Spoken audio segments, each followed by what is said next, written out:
It's the 120 podcast. Mikey Friendly alongside Ben Hootie. The first traditional episode we've had in some time. It's just us two today. If that's underwhelming to anyone out there, I don't know what to tell you because this is basically the format of our podcast. This is what we do. Before all you guys were spoiled with our awesome interview guests like Jonah and Andrew Bellison and some of those prospects. This is what we do. Ben and I discuss Cubs baseball. And man, as much as there's been no movement in Cubs baseball, it feels like we're on the precipice of some real foot on the gas. Yeah, I'm so excited, man. Winter meetings, whether the Cubs are in it or not, is my favorite time of the year because baseball is my favorite sport. Obviously, I just love seeing movement. I love seeing players go to new teams. Sometimes we have dry winter meetings where nothing happens. Other times we have the most hectic, chaotic winter meetings of all time, similar to last year. And I think we might be trending towards a pretty busy winter meetings, considering there hasn't been much movement across the sport the last couple of weeks, besides a couple starting pitchers off the board. I feel like we had a switch.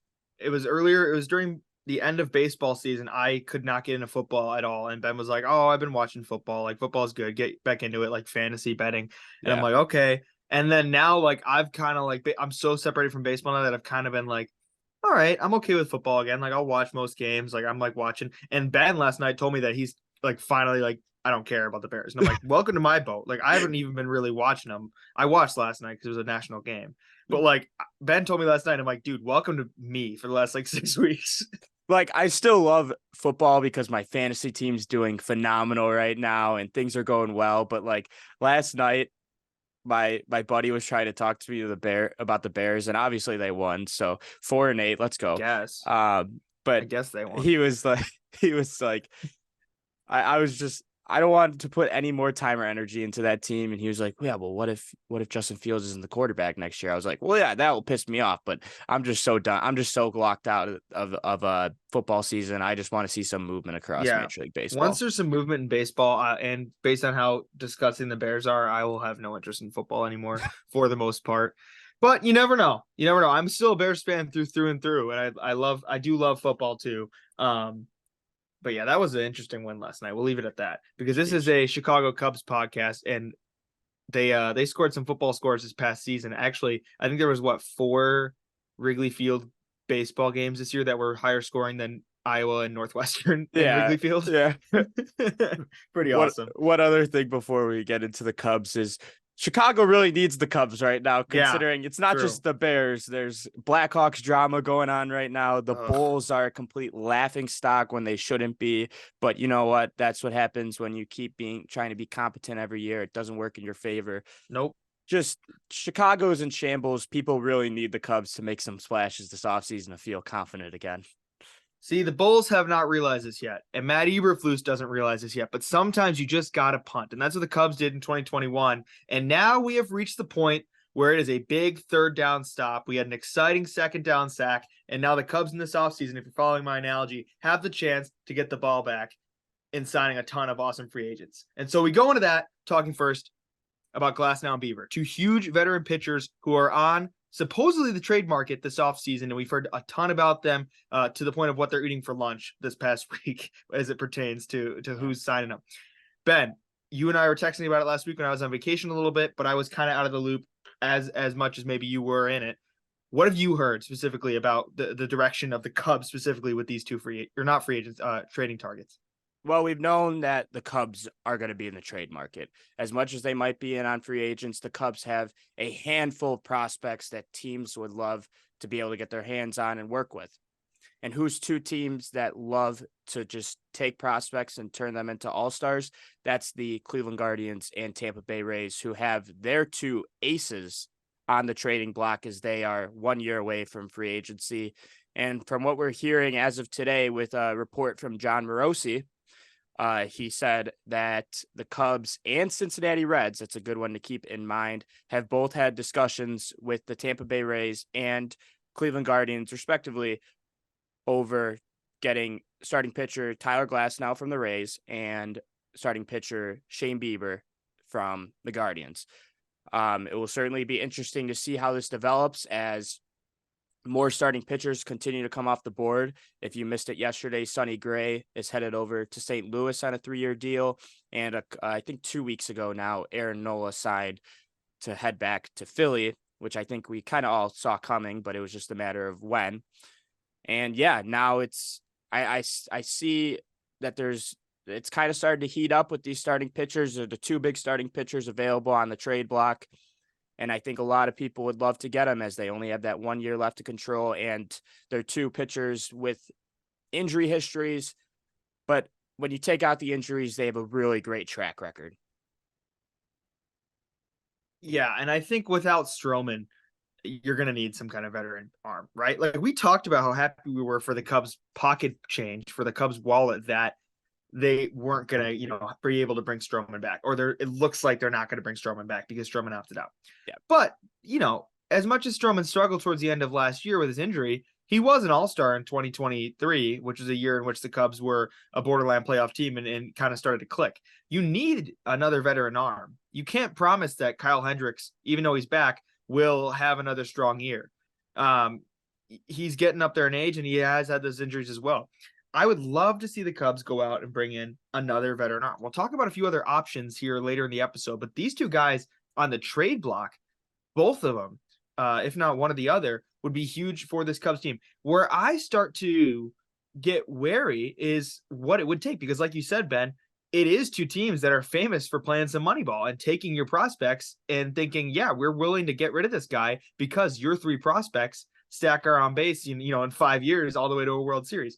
What prospects is that going to take? Last night you talked about Chris Morel, but I'm thinking even lower level. Who are we shipping off that it's like, oh, that one's going to hurt in 3-4 years? Yeah, I wouldn't necessarily say Morel, and I wouldn't even say our top three either. Shaw, Horton, and PCA, I think, are all off limits when we're talking Glasnow and Bieber.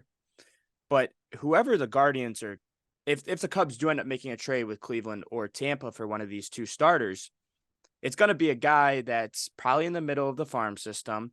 Mm-hmm. Definitely a guy that's currently in the lower A's of baseball or even double A.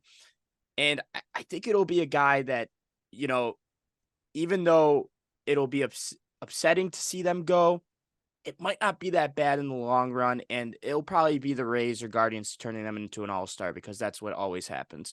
So I think it'll be a prospect or two on the mid-level of our farm system ranking, maybe like 5 to 15. One name I've been seeing tossed around, specifically when it comes to the Rays, is Keegan Thompson. I know he's not a prospect anymore. Your boy. I know, right? He didn't have the best year, but the Rays they make pitchers into all-stars. They make pitchers into great players. And I think the Rays, that's the kind of guy that the Rays would like to get to turn around and turn into either back to a starter or a long inning reliever that they might really like. So Keegan Thompson is definitely a name to keep your eye on for both these guys, as well as a couple mid-level prospects. And I don't even know how far we'll go down. Maybe a Moises Ballesteros, or I don't know. It could really be anyone from that farm system. I'm even thinking maybe a potential Brennan Davis. It's always these two teams love to take the guys that were former great prospects, but kind of fallen off recently, but they're able to click into that potential and turn them into good players. So that's where I think potentially that when we're talking Glasnow or Bieber, that might be the kind of players that they're looking for. Right. I think veteran prospect is the wrong term, because you're not thinking they're an older player, but a seasoned prospect, somebody they could turn around in their system. Because I think the Rays especially, and this is not a knock on the Guardians, but I think the Rays especially, despite that division, are still in win now mode, right? Yeah. Like they still were like one of the best teams in the AL last season, kind of foiled out towards the end, but they started the hottest team in baseball last year. The Orioles don't seem like they're going nowhere. The Yankees had a fluke year, and I'm sure he'll be back. And the Red Sox are feisty. I don't see why the Rays couldn't be solid in that division too, though. And the Blue Jays have no reason to be bad either. So it's just going to be an all-out battle there. And I think the Rays are going to want players back, because they don't have to trade Tyler Glasnow. But if they do, they want players that can help them in the short term as well. But this is what the Rays do every year, right? When it comes to either 1 or 2 years left of control, they're always looking to trade. They're not going to sign him back. Yeah. They will never bring No. him back. We No. saw it happen with Snell a couple years ago. We've seen it happen with relievers. We've seen it happen Yeah. with a couple players, and that's just what happens. Another thing that I thought of as you were saying that is if they were to trade for Bieber is if you look at the recent track record of Guardians trades, they more like to trade for guys that have made appearances in the major league and kind of are already there but aren't huge names. So a name that I'm kind of thinking of that can be floated around potentially is Javier Assad. And I know he had a pretty solid year this year, and I don't think most Cubs fans would love to see that only for a year. But if Javier Assad is the highlight player going in one of these deals, I'm not necessarily upset because of the potential ace value that you're getting out of Shane Bieber or Tyler Glasnow to pair alongside Justin Steele, which you need a guy like Shane Bieber or Tyler Glasnow in this rotation because what are the Cubs lacking the most? And that's swing and miss. They need a Mm. pitcher that can get guys to swing and miss. They need a pitcher that can go out there every fifth day for the Cubs and get 8+ strikeouts a game because the Cubs Mm. don't have that. We saw potential out of that from Justin Steele this year, and I think we'll continue to see that as we go along. But the Cubs need another guy to do that because as much as they have such a great defense where it's okay to put balls in play, you still want the pitchers that are able to get strikeouts, and that's why the names Bieber and Glasnow I don't think are just intriguing to us, but I think it's also very intriguing to the Cubs front office. Hayden Wesneski could be that too, but he's got some work to do. Well, that's another name. I like Wesneski, Killian, Javier Assad. I think those are all names that could potentially be highlights in a Glasnow or Bieber trade. Right. I see more. I mean, I like Javier Assad, but I still see more potential in Wesneski as a swing and miss that guy though. Like Javi's awesome. I know your roommates especially would be pissed if they trade Javier Assad, but I think Ethan loves Javier Assad, right? Yeah. Mikey, one thing I got to ask you is, are you at all worried about the potential injuries or the injury history that Glasnow and Bieber bring along? Yeah. Somebody else asked me about that today. I mean, Shane Bieber's what, 28? I think I saw that. I Yeah. think so. Not terribly old. Like we were talking about last year, if 30 was too old for Marcus Stroman, and we kind of settled on no. Like he's not terribly old. Yeah. You're in it. I mean, Glasnow had TJ. Yes. And it's just that scares me a little bit, but I don't think it's like you're this prone and you're 34 or you're 33, even 30. Like I think they could still get a very serviceable year out of them because that's all it really is, right? Yeah. You're getting a year. You're for sure getting a year. And we're seeing right now with the way this Bellinger deal is shaking out, which we'll talk about, you really are only given a year in this day and age in MLB free agency. It's not even like they're yours until they sign with a different team. No, as soon as your year's over, they're a free agent. You have the same chance as anybody else. And so I think for a year where they're in win now mode, yeah, I wouldn't be opposed to either. I think when I'm looking at both players, I'm definitely more intrigued in Tyler Glasnow. And I know Bieber's got the Cy Young and everything like that, and he's been a great pitcher over the last couple of years.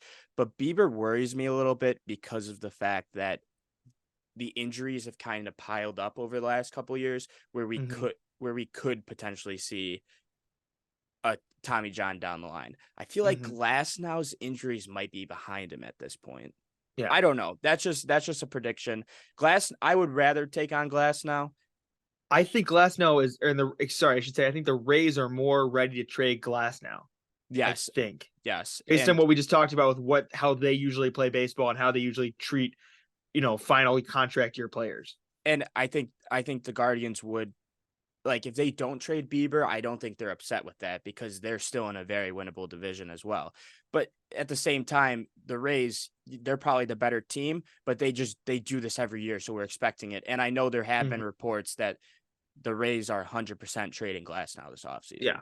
Yeah. So it'll be interesting to see how things shake out over the next couple days here because I think a deal is imminent, right? Just the way that the industry's been talking. I think a deal is imminent for Glasnow. Maybe not necessarily Bieber, but for Glasnow, I think by the time we get to the end of next week, I think Tyler Glasnow will be on a new team. We'll see about Shane Bieber, though. We move through the American League East to the only Canadian team in the Toronto Blue Jays and Bo Bichette. Sourced supposedly by a few different people, including Matt Kazi of Locked On Cubs and formerly a teacher at where I went to high school, Carrigrove High School. 6A state champs for the second time in 3 years in high school football. Sorry, St. Lawrence. What was that, 4A, right? Yeah. Yeah. So 6A champs for Cary Grove. Ben's school made it all the way to the state finals as well, so we'll give them their props in St. Lawrence. I lost my train of thought. Oh, Matt Kazi reported about Bo Bichette. And the rumors that many people are saying the Blue Jays have no reason to trade Bo Bichette, but the talks are if they do, manager Craig Counsell's Chicago Cubs will be at the forefront of that door knocking. Yeah. I mean, it's definitely an interesting rumor. I know John Morosi brought it up a year ago that the Cubs and Blue Jays had a conversation. We'll see where this ends up going. I think it all kind of depends on what happens the rest of the offseason with the Cubs before they go slamming on the Blue Jays door, trying to bring him over here to the north side of Chicago to play third base, which is another interesting part about it because we're not just getting Bo Bichette to the Cubs rumors, we're getting Bo Bichette to the Cubs and he would play third base. If he truly is available, this is a player you can't miss on. I would put out all the chips in the barrel to get him because he is a generational talent. He's hit 300 in just about every single year of his career. He's got 20 plus homer potential per year. The defense could obviously get better, but maybe it's like an A-Rod situation where the defense might be just as good at third base.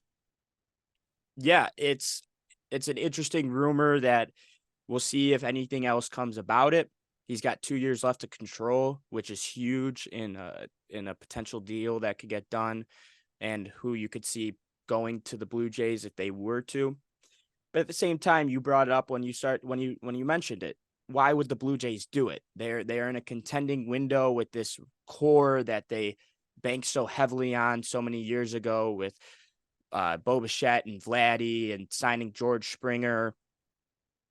It's just the matter of maybe they're ready to get some names back and build back up that farm system because things haven't worked out for them the last couple of years. They win 80 plus games a year and the offense isn't as good as everyone hoped it would.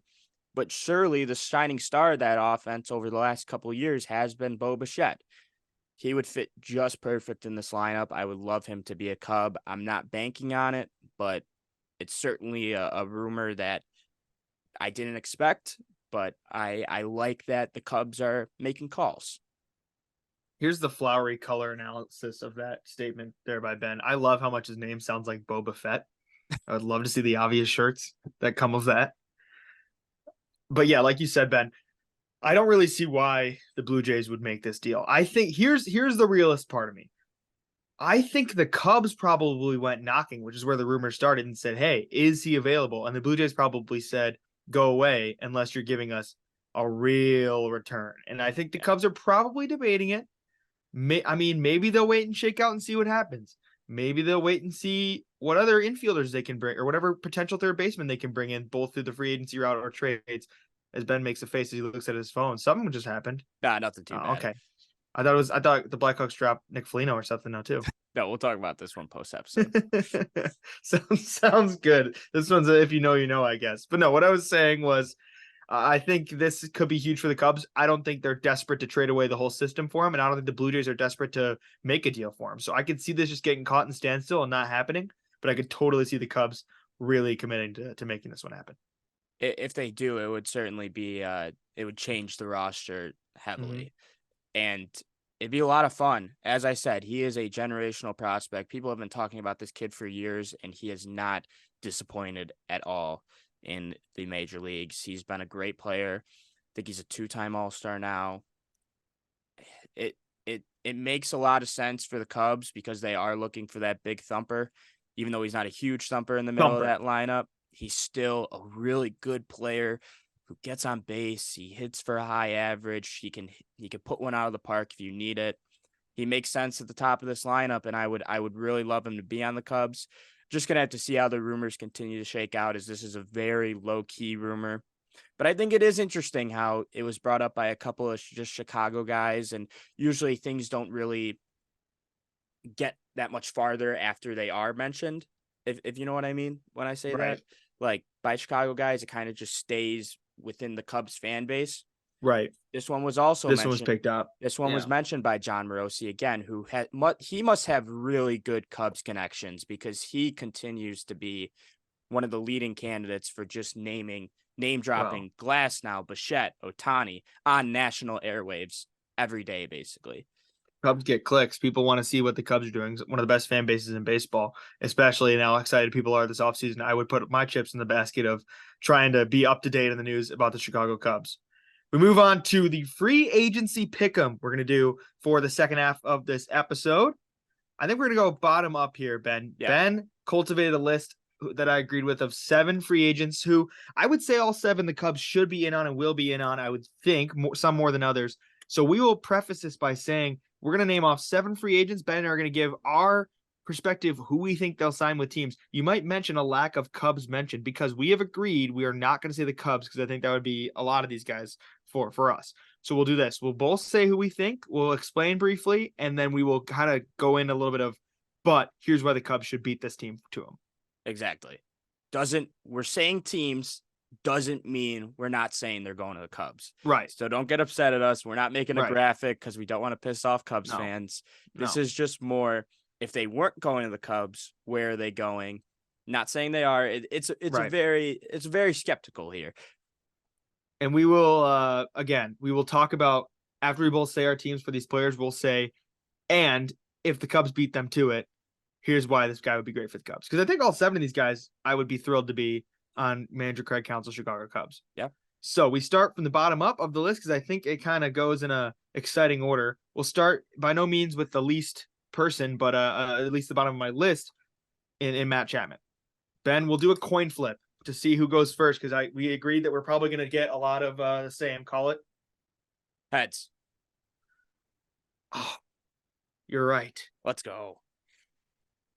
That's what I was like reaching around for. For the people listening on Spotify, they just missed that awesome coin flip. Make sure you're going to watch us on YouTube as well if you're not just listening on Spotify. They might have heard the noise. Depends on my mic picked it up. I'll do it once really loudly into the mic so you can. Oh wait, that didn't even do it. I don't know. I can't get it. It's not cooler in my head. You got that condenser in front of your mic. Yeah, that's true. I forgot about that. So that's gonna be embarrassing. All right, let's move on. Matt Chapman. What do you think, Ben? You get to go first. You get to receive the ball. Yeah, I'm going to say that he is a San Francisco Giant. The Giants are looking to make a splash this offseason.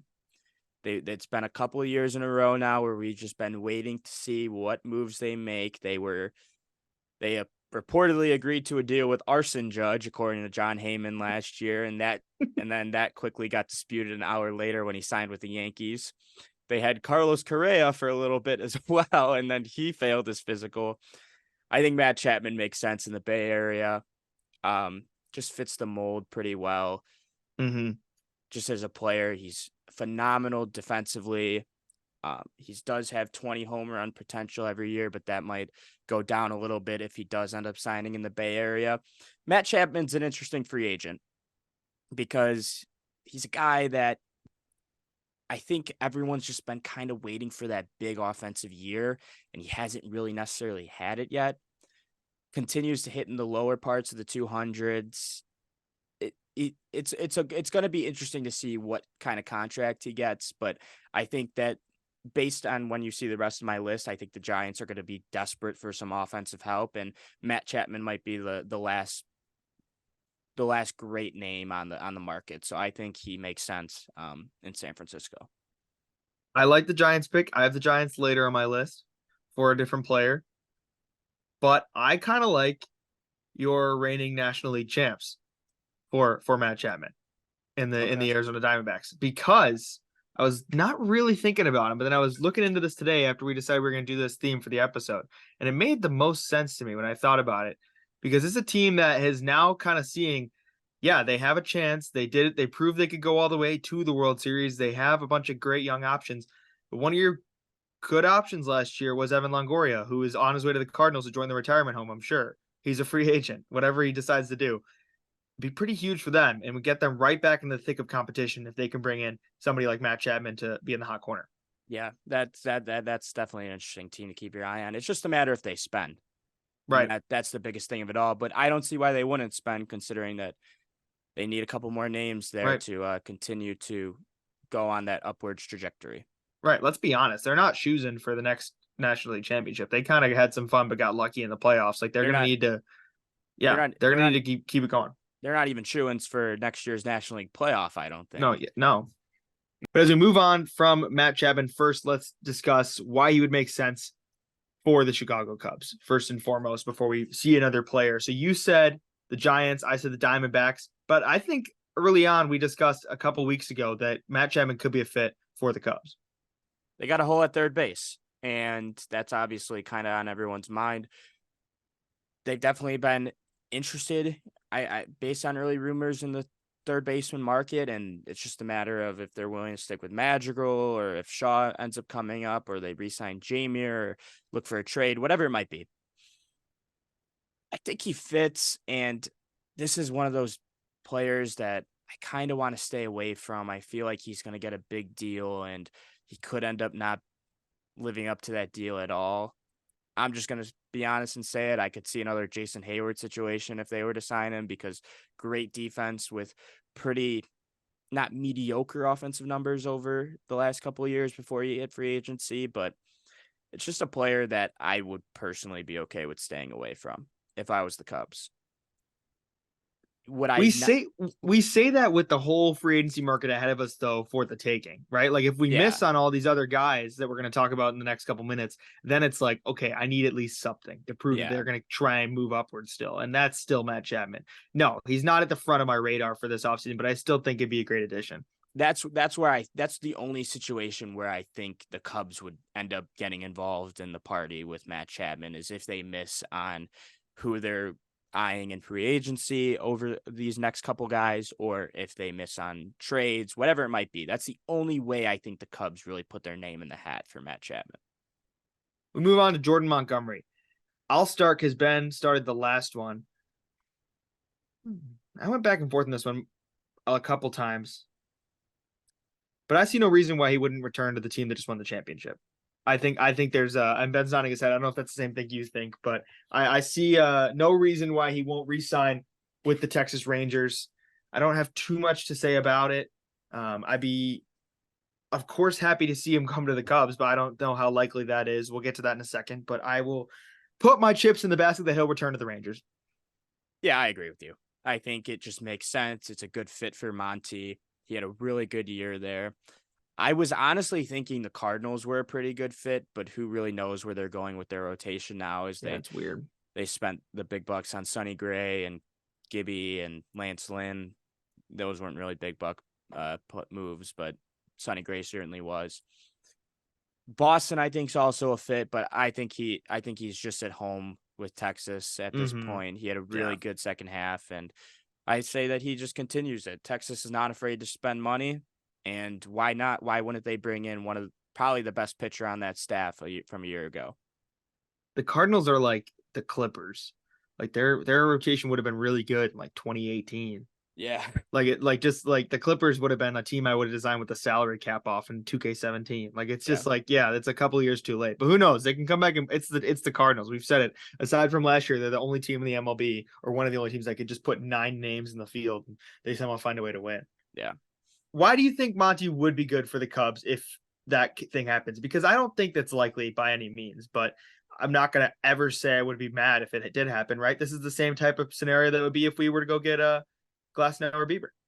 Yeah, I think it's just a matter of how the starting pitching market shakes up, including those trade candidates that we mentioned a little bit ago with Glasnow and Bieber. If they miss out on those guys, then maybe they start to turn on Jordan Montgomery and offer him maybe the biggest deal that any other team can. Yeah. I think he's a fit to go along with Justin Steele. He's coming off a career best season. And I do like the fit. It's just a matter of if it happens or not. I don't see it happening. I see him trying to sign with a team that is truly like top tier contending as he tries to go for another one. And I think everyone is kind of in agreement that Montgomery's going back to the Rangers. Mm-hmm. So What it we're seems just gonna like. have. I think the pitching market will start to move over the next week, like because it already kind of has, and it's just a matter of it's just another lefty that strikes out a lot of guys at the top of your rotation. And I don't think anyone would be disappointed if he was in Chicago. That conversation literally just proved that the Cubs are going to sign him too, because that's the one we're least like, whatever about, because we just know it's unlikely. And that's like, I bet that's what ends up happening. I So we would can have that clip to laugh at. I would love him on the Cubs, Oh, me too. but it's just a matter of Yeah. I think it's almost a lock that he's headed back to Texas. Josh Hader was an all-time closer with the Brewers and Craig Counsell, up and down as a San Diego Padre, and now continues into free agency, where he is still seen as a valuable addition to any team so willing to give him a check. Ben, back to you with the first serve on Josh Hader. What do you think? Yeah, I said the Texas Rangers aren't afraid to spend money. And I'm going to keep it that way. Their biggest problem last year was bullpen, and they still won the World Series. So how about you get one of the best closers of our generation in Josh Hader to have that ninth inning on lockdown? I think we've seen their name come up more than any other team with Josh Hader, and it just makes a lot of sense for them to spend a good amount of money on the best closer in baseball. I'd say most would agree with.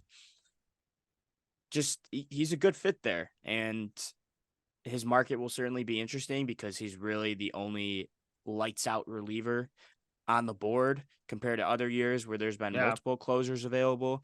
I'll never forget a couple of years. Do you remember like a couple of years ago when there was just that reliever frenzy and there were just big contracts who were getting handed out to every single reliever? Like candy. Yes. This is Like huge for candy. Josh Hader because he's going to get just an absolute check because everyone's desperate. Yeah. The well is run dry of good relievers. And he's got to love it in Texas after just winning after they just won a World Series. I think it's a great fit for him. We'll talk about Cubs in a second, why that makes sense. But I will say I like that pick. And I think, speaking of the AL East, which has been a theme throughout this episode, I kind of like Baltimore.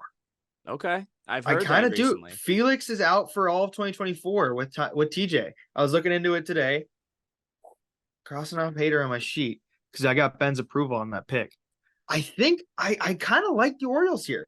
They got shelled in the postseason. Yeah. They're just they got a great young team, man, but they need that. I mean, a veteran closer in that team would take what they had last year to a new level, right? Because Felix Bautista was insane. But if you put Josh Hader on that team, whew, they're gonna have some fun. A veteran coach, a veteran closer, and then those guys and all those all-star guys in their second or third year, that could be fun. Yeah, I 100% agree with you. And I don't hate the pick at all. It's just a matter of, are they willing to spend? And I don't see why they shouldn't want to spend after they were the best team in all Major League Baseball, I think, last year. Did they have the best record? Mm-hmm. No, Atlanta did. Maybe I'm wrong. Atlanta, the Braves. Yeah. The Braves. But whatever. Probably AL. It was a hell of a season for Baltimore, and I don't see why they continue to try and repeat that success. I'm gonna skip one. I want to save Cody for towards the end. Cody will be second to last.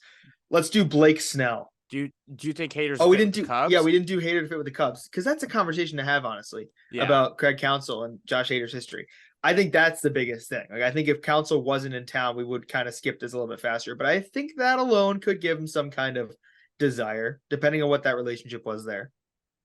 It's been a long time since the Cubs have, at least since Craig Kimbrell, where the Cubs have given a big contract to a reliever. And while I'm not necessarily, I don't hate the idea of bringing in Hader. I certainly wouldn't be upset if they brought him in. We'll just have to see what Jed and company does, because I did see a report that they're not scared this offseason to give out multi-year deals to relievers, which is something that they have not done over the last couple of years. They only give 1 year deals out to relievers. Hader's proven it. He's got a great track record, and who wouldn't love a walkout to Josh Hader? Just lights going on and off at Wrigley at a night game with Josh Hader coming out of the bullpen to shut down the ninth. Obviously, we love the people's fist, but I think he would serve just as well as a setup man. Yeah. I certainly wouldn't hate the idea of Josh Hader.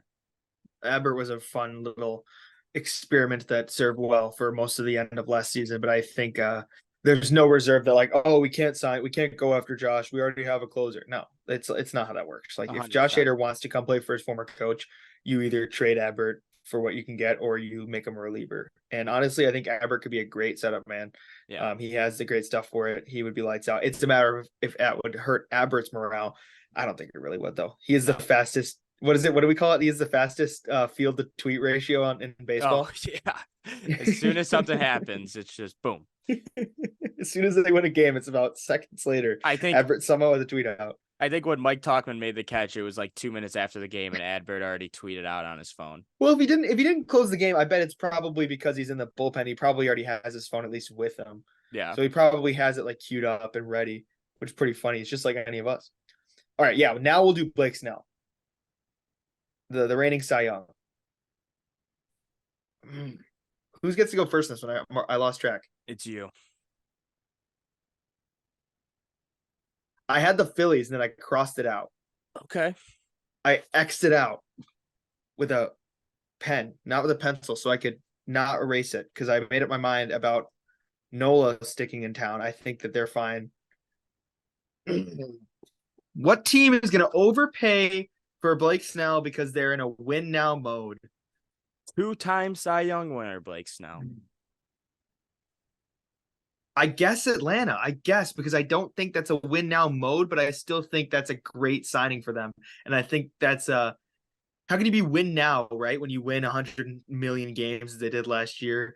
Well, when you get embarrassed in the playoffs like you did, I think that's a perfect scenario where you realize, hey, we're not perfect yet, right? Like that pitching staff is great. Don't get me wrong, but can you imagine the absolute Avengers lineup with a 2-time Cy Young winner joining that fold? I mean, they might win 130 games.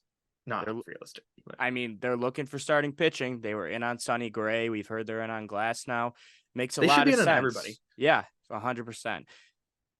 I personally, I said that they were going to make moves this offseason. I think he's a West Coast guy. I think he likes being on the West Coast. And I'm not saying he's going back to San Diego because they are in financial hell right now. Even though I'm not necessarily crossing out the idea of him going to the Padres because they might find some money somewhere. But I have him going to the Giants. We said we've been waiting for the Giants to make the moves. I said they're signing Chapman, and I think they signed Blake Snell to tag along with it. It's a pitcher-friendly ballpark. The walks were obviously up last year, but that still didn't stop him from winning the ERA title and winning the Cy Young. I think if he wants to settle somewhere for the next 5 years and continue to be a really solid pitcher, I think San Francisco makes a lot of sense. And I think that we're just waiting for them to make those big moves. And I think Chapman and Snell are those two big moves for me.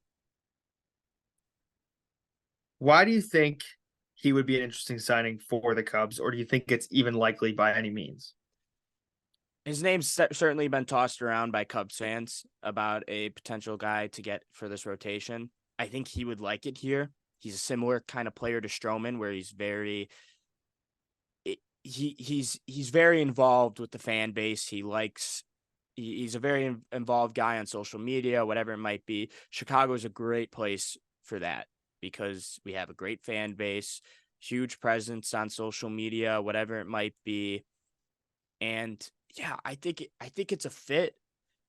And really, I think we're just all waiting for one of these first big chips to fall before we truly know where a guy's going to go. He certainly fits at the top of that rotation with Justin Steele, and no one's denying that. And once again, we're looking for that plus stuff that gets 8 to 10 strikeouts a game or even more. And that's what you're getting out of Blake Snell. You're getting that swing and miss stuff out of Blake Snell. That's why I really like him, and I would not have any disagreement if the Cubs were going to sign him. We move on to the third to last player on our list of free agency pick'em, and Yoshinobu Yamamoto.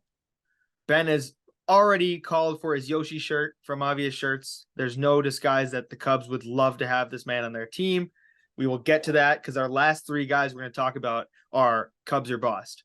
But if that's not the case, if Jed does not cook and does not bring in Yoshi, Ben, where do you think he falls? I think he'll go join his buddy in Queens, Kodai Senga, and join the Mets.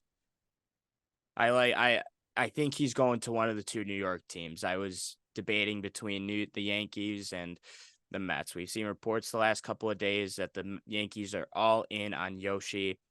but I think everyone's kind of had this weird feeling that he's going to the Mets because of that connection with Kodai Senga.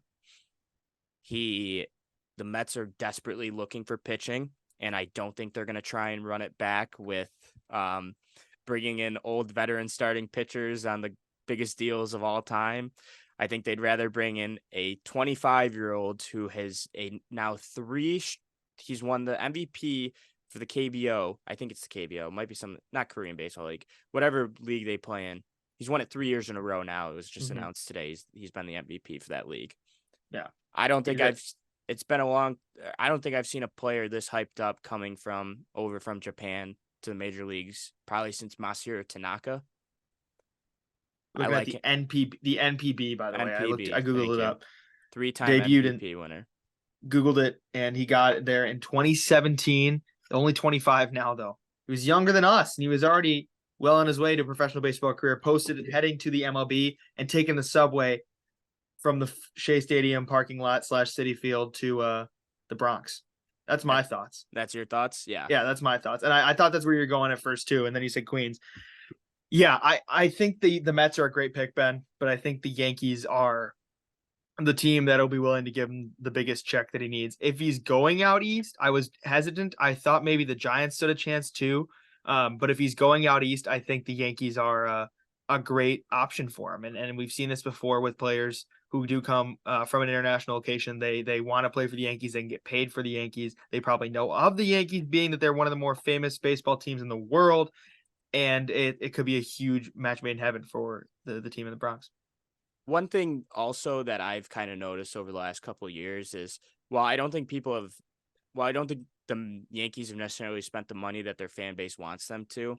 When the Yankees have a guy in mind, they go and get him. We've seen it with Judge. We've seen it with Rodon last year. Whenever they're linked to a guy so early on and that they are avidly in on him, they go and get him. And apparently the rumor is, I think it's complete bullshit, but they've been saving 18 for him, or they've been saving the number 18 for him for the last couple of years. I saw that. Sure. Yeah, sure. Right. It's convenient so they can get that headline going out. Oh man, you realize, hey, Mr. Steinbrenner, you realize we haven't used 18 in 3 years. Let's put that headline out. Oh man, that gets him real excited to come here. I think Steinbrenner has nothing to do with it. It's their PR team. I think he goes out east to one of those two teams. I don't hate your pick at all. I think the Mets pick is just fine too. I think he's going to New York, somewhere in New York. Tell me why I'm going to wear a Yoshi Obvious shirt at our first game together in April, Ben. Whew. Man, I dream of Yoshi being a Cub. Mm-hmm. And it's just because of the potential, say a Yoshi thing that you could get going, and potentially another name that everyone knows about later on this list. Two players away. He's got the stuff, man. He would be a perfect fit. He'd instantly become an ace. That's why everyone's so excited for him. I mean, Yoshi on the north side of Chicago would just be a beautiful thing. And I'm not necessarily crossing it out yet as these New York rumors continue to pile up and come out. But I don't know. I dream of Yoshi on the Cubs, and I just love the fact that we could have like all these Japanese players that have just been so widely hyped up and just build we could build Wrigleyville into Wrigley West, I guess you could say. I don't know what we do with that. Wrigley Japan. I don't know. Wrigley Japan, something like that. We've talked about that on the podcast before. We're going to think of a more clever name for that because that'd be so huge. We've talked about that a few times if they brought all those players in. Yeah, I think that'd be awesome. This is the first of 3 players in a row here where I'm like, yeah, go for it, please. Yeah. I mean, you were in on Shohei the first time. You're going to be in on Shohei again now. There's no reason you can't be in on Yoshi and really make him really consider closer to home than out east. Sure, it's not the Dodgers or Angels or Giants where you're literally a puddle jump away, but way closer to home and a great stadium to play in. Another one of those teams that has the allure that they may have already figured with the Yankees and stuff like that, and a team that's willing to give them a check. Right. That's the biggest thing. You're coming to the MLB to make some money and play at the highest level of professional baseball. No knock on the MPB, but just the highest, most competitive level of professional baseball. Play for a team that can pay you and it can compete and is historically a loved team. I think this is a great player the Cubs should be in on. And we'll continue 2 more players who are great and who the Cubs should be in on, starting with Cody Bellinger. Yeah. Who is a free agent as I kind of discussed earlier in this episode, has really kind of reminded me the method of, hey, when you're a free agent, you're a free agent. He's not a Cub until he's not. He is a not anyone right now. He has proven that with his posting, with his Scott Borising in press conferences, proving that he's ready to get paid. I guarantee he will not put his name down on any piece of paper until Shohei Ohtani signs, because he's going to go to whatever team did not get Shohei, most desperate to pay a guy to be a bat. I think all these things are true. And I think that means he's going to San Francisco. Okay. I had the Yankees and I crossed it out because one thing you said, Ben, when the Yankees are setting a guy, they go and get him. One of the things about the Yankees is, yes, they do that in free agency, but they tried with Chris Bryant at the deadline. They tried with Cody Bellinger at the deadline. When they're set on trade guys, they don't necessarily always get them. And I think they've moved on to try and go attach themselves to other targets. Will they just turn away from Cody Bellinger altogether? No, but they're going to look at Yoshi. They're going to look at Ohtani to pay first. I think Cody's good as in San Francisco. And I think that's a huge signing for the Giants, who have money to spend, as you've talked about a couple times in this episode. 2 huge free agent signings that fell through in a matter of hours last offseason. They have piles of money ready to be a team that can compete. And hey, they were competing throughout most of last year in the National League. Up until the first series of September when the Cubs swept them. They were one of those teams that was really into the fold. You sign a guy like Cody Bellinger, who wants to go back out west, who is super familiar with the area, who is a former rival of the team, but is very respected around there. I think that'd be a huge signing for them, and I think that's who they're going to bring in. So I don't agree with you, because I think the Giants make a lot of sense. And I think we've heard it. There's really only 3 teams in on Cody Bellinger right now. It's the Giants, the Cubs, and the team that I am going to in the Yankees. The fit's there, obviously. And I know Yankees fans are kind of worrisome about it, because they feel like it's just another Jacoby Ellsbury situation, which certainly could be the case, because after a couple down years, he had a phenomenal season last year heading into free agency. And yeah, I think he's just a fit there. It just goes back to that connection at the trade deadline and how everybody and their mother that was a Yankees fan wanted Cody Bellinger. And I'm pretty sure he has a connection there with his dad. Was his dad a player for the Yankees formerly? I forget, there was something there though. There was something like that's what it was talking about at the deadline as the Cubs were winning 10 in a row. They were like, "Oh, but the Bellinger train is still coming to the Bronx." No, the Cubs are actually not going to sell Cody. But anyway, the short porch and right, it's a hitter friendly ballpark. It makes a lot of sense. It's just a matter if the Yankees are willing to go all in for him. I would hate to see it, because I love Belly and I'm not a big fan of the Yankees, but it's very much a fit, and obviously the industry recognizes that, as he's probably one of the favorites to head out to the Bronx. would you rather hit into a short porch of screaming, hairy-chested New Yorkers?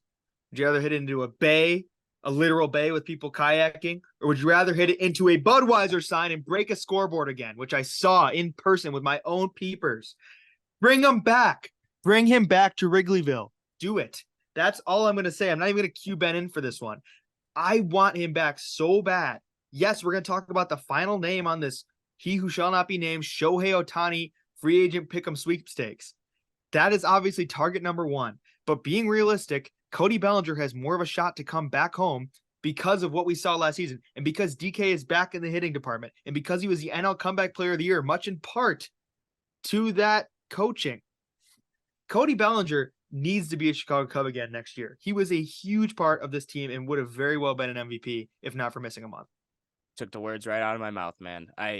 He's a fit. We know the fit. We don't have to talk about the fit. No, yeah, it's not even like, oh, he'd be great for this team. He is great for this team. We've saw it.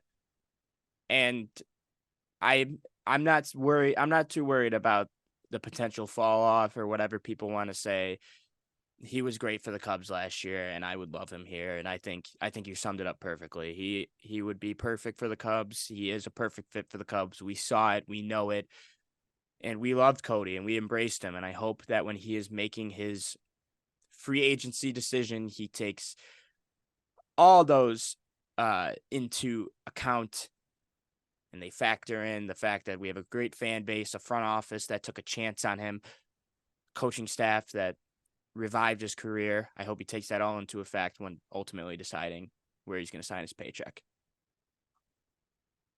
Okay, can I say real quick before we get to Ohtani? I think the takes, and people may have even seen this in the Cody Bellinger Instagram comments. I still am getting likes in this comment to this day in my notifications. Cody Bellinger is not going back to the Dodgers. He simply isn't. So people can really rest on that. I mean, people booed him out of town. Like you literally, I mean, he's a World Series winner and an MVP in your town, and you boot him out of town. I guess there's no hard feelings now, but like, no, he's good. He's not coming back. You can go ahead and rest and try and sign somebody else. I still think even if they miss out on Ohtani, they just pass on Bellinger. Yeah, they don't want to do it. Cody doesn't want to do it. Their fans are just blind to it. That's not a good match. It's not. They will focus on signing other people, including maybe the greatest player in professional baseball history, at least two ways, in Shohei Ohtani, who won't pitch next season, but he will hit, and he will hit to a great clip, I'm sure, as he just won his second MVP award. I'll start again. All right, I kind of just alluded to who I was picking. I think Vegas has the odds right. If it's not the Cubs, I think it's got to stay in town or just right up the street and go to the Dodgers. I'm right there with you. We talked about this yesterday. We both agree on it. Everyone agrees on it. Shohei Ohtani is more than likely going to the Dodgers. They've been gearing up for this moment for a couple years now. Since they missed out on him the first time. Since they missed out on him the first time. They let Corey Seager walk. They never even talked to Cody Bellinger about a potential extension because it's all been leading up to this moment. They've been saving their chips and they've still been winning. It's the perfect fit. He stays out west. He gets to be their DH for a year. JD Martinez only signed a 1-year deal, so you don't have to worry about that. It's too much of a fit. It's really just like a match made in heaven at this point. I know we're seeing the other teams come up. We've talked about the Cubs. And I don't even want to be down on it because I still think the Cubs have a very good chance at getting this man, Shohei Ohtani. It's just a matter of everyone is almost in agreement that he is a Los Angeles Dodger. We've talked about this in plenty of podcasts recently, so we won't spend too much longer on it. But if the Cubs sign Shohei Ohtani, I'll be absolutely insufferable. I think people need to realize that and block both of us on Twitter for a couple days. I mean, this would be insane. And yes, it makes too much sense for the Dodgers based on where he wants to be, based on where he can win, based on where he can get paid, and based on the team who's been setting the table for this for seasons. But we forget that if Chicago was in California, Shohei would have been a Cub in 2017. And we also forget if there was a DH in the National League, he was more than likely a Cub as well. And this time he says he's less concerned about location, supposedly. I mean, they're saying this, that, and the other thing. I'm finding out what Shohei Ohtani ate for lunch every day. Like they got more eyes on him than Taylor Swift at a football game. It's bad. Like, this is bad recently, the amount of coverage. But sometime soon, maybe even in the next week, it's all going to come to a climax. Everything's very quiet right now, I will say. Very still. 2 weeks ago, we heard the rumors about certain teams, the Cubs, the Dodgers, whatever it might be. Everyone's playing this one close to the vest right now. No one wants to leak that they met with him. I can tell you right now that multiple teams have already met with him. I don't have any sources, but I know for a fact that multiple teams have met with him already. It's coming. It's coming in the next week. And if he does ultimately sign with the Chicago Cubs, we will be there to talk to you guys about it. I think my favorite rumor was and I actually believed it for like a split second that I looked into it. I think my favorite was that Shohei and Seiya were seen having dinner in Chicago. Oh yeah. Like what? They were somewhere on like the Riverwalk. Like Nico Horner's dog leaked it. Is that the actual account? Yes, but wait. Charles the cat made a reappearance like a couple weeks ago. He broke the Yu Darvish news a couple years ago. I remember that name, yeah. And Charles the cat said that the Cubs are very much in on Shohei Ohtani. So take that with what you will, folks.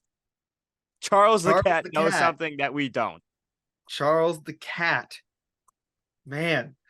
Yeah, I mean, I'm sure somebody was just going for a nice light jog on a late October crisp day or early November crisp day, and they saw Seiya and Shohei, who took a red-eye flight from Japan to Chicago for one dinner on the Riverwalk. Yeah, to talk about some bullshit steakhouse or some shit like that. Same place that Chris Bryant and the Rockies were. Yeah, where Frank the Tank saw him over the last series of the year. You ever see that video? Yeah, that was great. It was great. Frank interviewing Chris Bryant. Yeah. Mhm. Mikey, one thing I want to touch on before we Mhm. wrap this up is obviously we've been talking about free agents, but did you see the report earlier that Andre Dawson wants to change his Expos hat in Cooperstown to a Cubs hat? Can you do that? I don't know. He said he's over it. He said he's 70 years old. He has no regrets. He knows where the best years of his career was, and he'd rather his hat in Cooperstown be a Cubs hat and not a Expos hat. And someone said the Expos have been eliminated from Major League Baseball for over 25 years, and they're still losing out on players. Hey, he knows the Cubs are on the up. He wants to see that hat. He wants to be associated. Well, he came to a couple games last year. He was at one of the games we were at, I think, or at least maybe I was. He was at a few games last year as like the guest of honor for the first pitch in the skybox. I love it. Don't get me wrong. Don't forget that Tom Brady is I think what was it like the last active player to be drafted by the Expos to retire from professional sports or something like that, something crazy. So with Tom Brady going into the Pro Football Hall of Fame as probably a Patriot, I think the Expos are running out of their chips. It's different here. That's what they say. It's aside from Montreal, the Expos had a sick logo and color scheme. Yeah, it's very similar to the Cubs, but they had a sick setup. As we mentioned, as we alluded to earlier in the episode, before we wrap this up, next week is obviously going to be a big week. We won't be back with you until Wednesday as of now, but potentially, depending on what happens over the next couple days, we should have basically live coverage as soon as the news drops, similar to what we did with Craig Counsell when he was shockingly named the Chicago Cubs manager about 3 weeks ago now. So expect more of the same as we start to ramp up here over the winter meetings, because it certainly is a great time for baseball and a great time for that rumor mill. If we don't have an episode by Wednesday, I'll actually be like upset. Oh, we'll have something on Wednesday. That's for sure. It's just a matter of if we have something sooner, an emergency podcast. We'll keep to our Wednesday schedule. So yeah, let me get to this real quick. I listened to a podcast over the summer. This is random to end the episode, but I wanted to end the episode with this. I listened to a podcast of a young Mark Cuban telling Smartless, which is a great podcast with Jason Bateman and Will Arnett and Sean Hayes, telling those guys that when he first made all of his money, he just wanted to buy a sports team. And he called a bunch of teams that he thought would be fun to buy, including the Cubs. And they said no, because it was around that time when the Ricketts bought. And they said no, whatever. Mark Cuban is like selling off parts of the Mavericks right now. He's off Shark Tank. He's like somewhat retiring. What's going on with a could have been Cubs owner? This is a completely un-Cubs related thing. I tried to tie it back in a little bit. What's going on? Is he running for president? Dude, that's what my face was about, like mid-episode. I just didn't want to cut you off your train of thought because I was like, holy shit, Mark Cuban's selling the Mavericks. I just looked at the Athletic. He's not selling. He's gonna stay, basketball operations or whatever. He's selling off like a bunch of shares. I think he's still the majority owner, but it's interesting because he just quit Shark Tank yesterday too. Is he in debt or is he running for president? He's running for president, I'm sure. I'm thinking. That's my guess. He's been kind of pointed to that in recent years. I would not doubt it. I would not doubt if he was running for president, or maybe he's going to go try and buy your Chicago Cubs or the soccer team that Tom Ricketts failed to buy. Maybe one of the Chelsea. Others. Chelsea. Yeah, he'll try and do one of the other. I thought you said Kelsey. So we can get to a full episode without you making a Taylor Swift pun. No. Well, that's the red zone. Yeah. See all that. All right. This is a random ending to a random episode, but we're glad we got on to an episode today to talk about the free agency pick 'em. We'll have to talk later and see how close we were to that. We'll be back next Wednesday for sure. Hopefully before then, as the Cubs sign potentially a game-changing player. Go Cubs.